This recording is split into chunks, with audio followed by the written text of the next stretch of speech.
আমরা সকলে জানি কাশ্মীরে যে হত্যাকাণ্ডের শিকার হয়েছে নিরীহ পর্যটকরা, এর বিরুদ্ধে আমরা ধিক্কার মিছিল, যে বা যারা এই হত্যাকাণ্ডের সাথে জড়িত আছে আমরা চাইব দৃষ্টান্তমূলক তাদের শাস্তি হোক।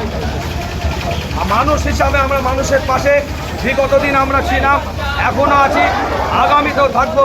তারা ভারতীয় নাগরিক, আমরা ভারতীয় নাগরিক। নাগরিক হিসাবে আমাদের দায়িত্ব প্রত্যেকটা নাগরিক যেন ভারতের বুকে সেফ থাকে।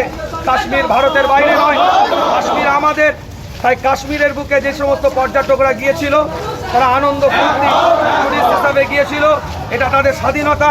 এই স্বাধীনতা হরণকারী যে আজকে যে কার্যকলাপ করেছে এর জন্য আমরা দরবারে ফুরফুরা শরীফের ডাকে বিভিন্ন পীরজাদাদের উপস্থিতিতে আজকে ধিক্কার মিছিল। ধন্যবাদ।